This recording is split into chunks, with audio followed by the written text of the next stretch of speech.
Ouvindo? Glória a Deus. Porque nós temos em na nossa mente o padrão do que é ser pai. E esse padrão de paternidade, ele tem sido muitas vezes manipulado por algumas frases de efeito, que as pessoas seguem a risco. Como por exemplo, faça o que eu digo, mas não faça o que eu faço. E esse padrão, ele tem sido um padrão vacilado, um padrão que não funciona, um padrão vencido. Porque a paternidade educa e ensina muito mais com exemplo do que com palavras. Então é por isso que nós temos que parar para pensar a nossa vida em relação a Deus e a nossa vida em relação aos nossos filhos. Porque pode ser que eu esteja exigindo alguma coisa de alguém e Deus esteja exigindo a mesma coisa de mim. Pode ser que eu esteja querendo que uma pessoa mude numa área e Deus está querendo que eu mude na mesma área que eu estou querendo que aquela pessoa mude. Então é preciso aprender com o fabricante da vida, com aquele que não erra, com aquele que tem certeza do que ensina, com aquele que não vai ensinar do modo que eu falei agora há pouco para vocês. O modo falho, criado à base apenas de uma rigorosidade que se desmanchou com o tempo. Que rigorosidade é essa? É a rigorosidade do faço o que eu falo, mas não faço o que eu faço. Então, olhando para a palavra de Deus, o texto que fora lido, de Isaías capítulo 49, e o verso de número 13 ao verso de número 16, quem está falando aqui é Deus. Deus está dizendo que, ainda que uma mulher gere no seu ventre uma criança, e ela passa aqueles 9 meses esperando essa criança, e por algum motivo, como por exemplo, risco de vida, ou a criança ou a mulher, ela chega a abandonar o filho e dizer, não, eu prefiro eu tenho que sobreviver, deixa o filho para depois, o mais importante sou eu sobreviver. Ainda que uma mulher, com toda a sua grosseria e com toda a sua resistência, ela chega a fazer isso com o filho, que é impossível a gente imaginar isso acontecendo para uma mãe de verdade. A palavra de Deus diz que ainda que uma mulher chegue a preferir a própria vida dela, a vida do seu filho, escolha ela se salvar do que salvar o seu filho, ainda que seja assim, Deus está dizendo, eu de ti não me esquecerei. Então, com essas palavras, o que é que Deus está dizendo? Ele está querendo dizer assim, se ela ama é porque eu ensinei a amar, eu sou o amor. Se ela pode te ajudar, foi eu que dei força para ela te ajudar, porque eu sou o teu socorro. Se ela pode fazer alguma coisa por você, como lutar por você, até a última circunstância, foi eu que ensinei ela a ser forte, porque a força vem de mim. Glória a Deus. Isto é, até uma mãe aprende com Deus a forma de tratar os seus filhos.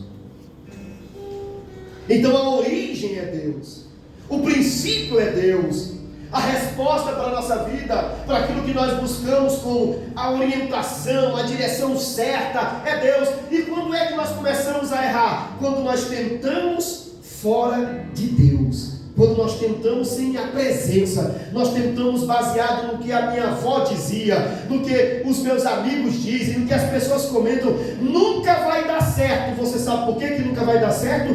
Porque Deus, a palavra de Deus não passará, nem um jota, nem um tio, nem um pingo de uva sobre tirar da lei, sem que tudo se cumpra. A palavra de Deus é a verdade, e a verdade tem que se cumprir. Aleluia!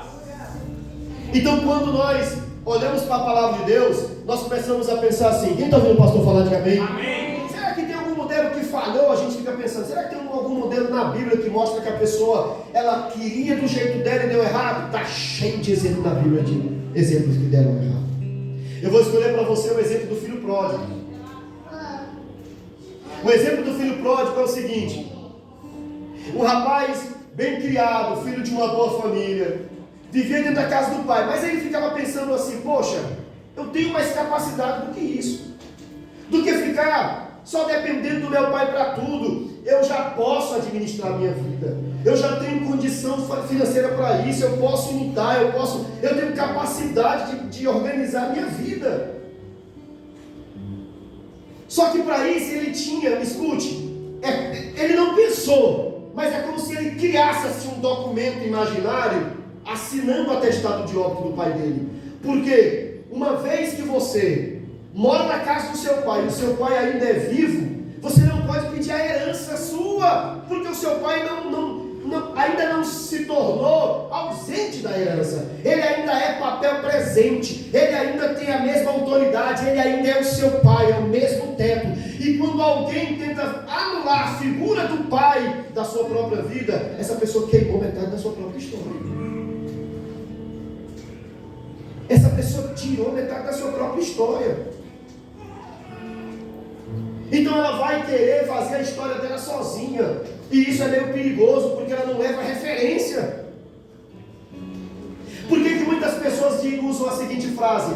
Que pai não é aquela pessoa que gerou, mas pai é aquela pessoa que você aprendeu a chamar de filho, é aquela pessoa que você aprendeu a amar. Porque de fato, a capacidade até de uma pessoa que está na rua, um louco, uma pessoa perturbada, biologicamente ela pode fazer um filho. Mas essa questão não é a principal. A questão principal é o que você colocou dentro do coração dessa pessoa que mora com você debaixo do mesmo teto. Você colocou ódio, você colocou desrespeito, você ensinou de forma errada, ou você está ensinando alguma coisa boa para essa pessoa? Porque você vai passar, e essa pessoa fica, e ela é a continuação da tua história, a tua representação. O que você está deixando? Qual é o teu legado? Você foi chamado para ser pai, mas o que é ser pai? O que é ter um legado sem... O que é ter um chamado sem ter legado? Isto é, o que é você ter sua história e não ter a continuação dela, não ter uma história que possa explicar isso para as pessoas? O pai do filho pródigo, ele está aqui, sabe, dizendo assim: pai, eu quero a metade da herança, não importa, o senhor está vivo ou está morto, eu quero o que é meu. E caiu fora.